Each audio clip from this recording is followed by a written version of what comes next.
I didn't like school that much, but Miss Jones' class made the average school day much better. She was definitely the best teacher I ever had. Most of my friends would say the same. She was my English teacher when I was a sophomore in high school. Not only was she a great teacher, but she knew how to make learning fun and had just the right amount of patience for us kids. Whether that meant when we struggled to learn or with behavioral issues. But unfortunately, one of the most terrifying things that ever happened to me in my life happened in that classroom. It was a Wednesday, and I specifically remember that. Just before it was time to go to the next class, Miss Jones stopped me on my way out. She wanted to give me a pat on the back and let me know how proud of me that she was for acing the recent test. I thanked her, and after a small amount of chatter, I was on my way to my next period. However, after only taking maybe 5 steps, if that, the principal's voice appeared over the intercom. Teachers and students, get to the nearest classroom now and lock the doors. This is a lockdown. I repeat, this is not a drill. For any of you that might relate, it's hard to truly understand the amount of fear that one might feel when you get that kind of news. Having a lockdown drill is scary enough when you're not sure if it's the real thing or not. But when the principal says it's not a drill, you are terrified of what might happen. With all the school shootings that have been going on in America, that was the first thing my mind went to. But not before running back to Miss Jones' class, along with a bunch of other kids who also piled in at the same time as me. After we were all locked inside behind the door, we were instructed to hide in the back left corner, under and behind the desks. We were not allowed to speak. 10 minutes goes by, and the only thing I noticed so far was how fast my heart was beating, along with the smell of some kid next to me with some nasty, overpowering body odor. That right there was a nightmare in itself. Suddenly we all looked at each other with fear when we all heard the same scream down the hall. I'm talking absolute chaos, like the kind of screaming you would hear in the deepest depths of hell. It was blood-curdling and terrible to hear. It was the voice of a woman. She was screaming for her life. I thought that it might have been a teacher that was in trouble, but something told me it was much darker than that. I don't know. Suddenly, we hear loud banging still coming from down the hall, and then a man's voice yelling that he was going to kill everyone here, and that he was armed with bombs and multiple guns. All of this was happening, and I was in disbelief. Next thing I know, our door is being banged on, and the man starts yelling Miss Jones' name, telling her that she needs to open up. He was sending threats left and right, saying that if she didn't open the door by the time he was finished counting, he was going to blow the door open and spray the entire room down. Obviously, even though we were all terrified, we couldn't open that door. We knew his threats were very real, but if he was going to kill any of us, he was going to have to open that door himself. After getting no response, he became much more angry, and he was pounding on the glass window of the door even harder. He was obviously trying to break open the window. It's a good thing that we were all in the back left of the class, because after a few seconds of this, followed by short-lived silence, there were endless amounts of bullet holes coming through the door, just one after another. The glass completely shattered, and he tried to open the door by putting his hand through the glass and turning the lock. But the window was too high for him to reach through and grab it. Thank the Lord to whoever designed that door, because it's the reason my friends and classmates got to keep living. He just kept yelling and saying that he needed Haley. Haley was his daughter, I guess, and he had lost custody of her years ago in court, because he was abusive to her and her mom their whole life. He was an insane, psychopathic, narcissistic man that was addicted to alcohol and was a complete menace to society. After a few minutes, he stopped for a second. We weren't sure if he was gone or not yet. A few more minutes after this of just waiting, we heard at least 5 more gunshots, and it was the police. They shot and killed the man on the spot, and we were all safe now. The woman that was screaming from earlier, we found out that it was in fact a teacher. He had murdered her by stabbing her and strangling her to death. She had been in the bathroom at the beginning of the lockdown and tried to get back to class for her students, but never made it. What I'm really concerned about is how long it took the police to show up after the lockdown first started. From what I understand and what my mom found out, was that this man was trying to kidnap his own daughter out of spite of his ex-wife. and originally he tried to act like a civil and normal parent picking up his kid early from school. But the office knew something was wrong with this man, and I guess they had a hunch after they thought something wasn't right. He was in fact her father, but after some digging and while waiting in the office, the workers found out who he was, that he was technically breaking the law by trying to pick his daughter up. Security was called and he was told to leave. That's when he took a gun out and he threatened everyone near him. The security in our school didn't carry a gun, so there wasn't much they could do until the police arrived. Sometimes looking back to this story, it's still hard to believe that this is something I went through personally.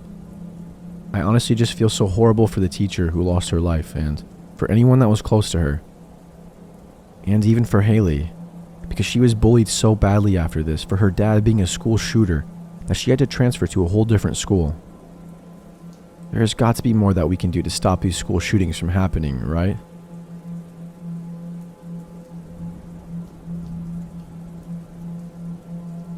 When I was in high school, many years back, I used to get to school early.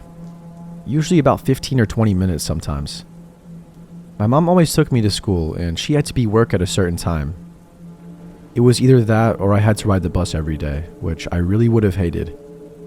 Because that meant I would have to wake up 30 minutes earlier and suffer a 45-minute bus ride every day.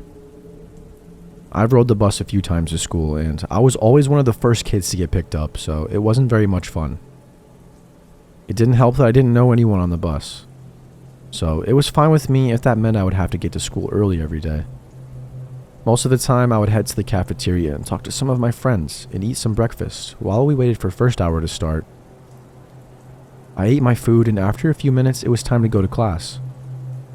When I got to class, as soon as I sat down, I noticed my stomach was hurting. The bell rang and I walked up to my teacher who was still at her desk, politely telling her I was having stomach pain and that I needed to use the restroom. She said it was fine to go.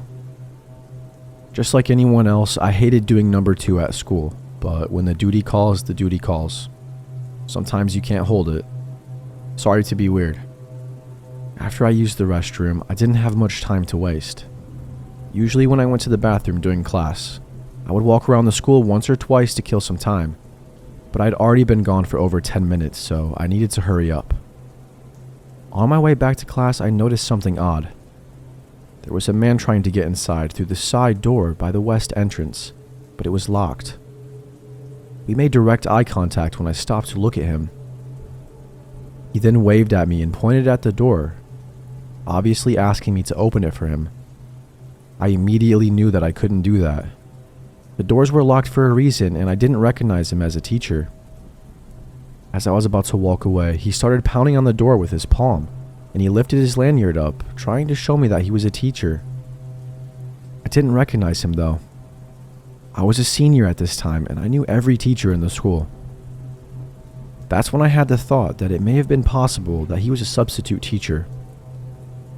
I sighed in utter disbelief, but I decided to open the door for him.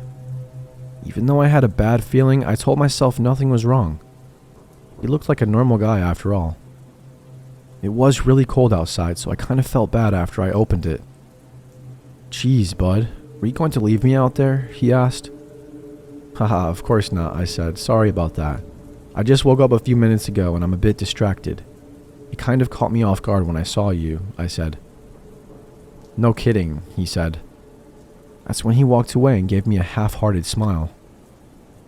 On my way back to class, I had a bad feeling. Impending doom, if you would call it that. Maybe a little voice in the back of my head telling me I made a mistake. The day went by slowly and I forgot about the supposed substitute teacher from earlier. It was 5th hour when my teacher got a call that said we were going into a lockdown. We didn't really question that much, we just did what we were told. I had no idea what was going on. I did start to think of that guy I saw earlier that morning, but that was so long ago that I really didn't think he could have been the reason for the lockdown. We sat there for over an hour when finally the lockdown was over. School was let out at the same time as usual, and I never got any answers. My teacher told me she wasn't allowed to talk about it.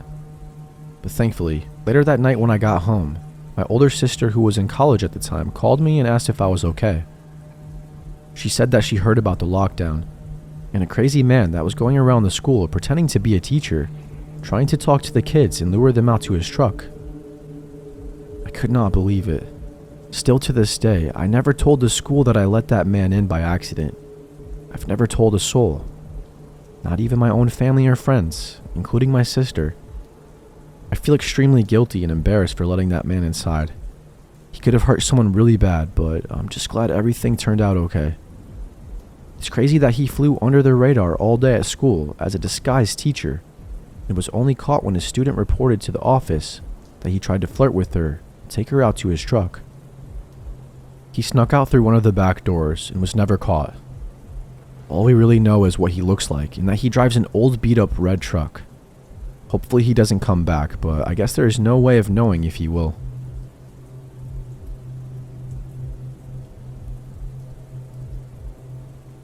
I was relieved when the final bell rang, signaling the end of another monotonous school day.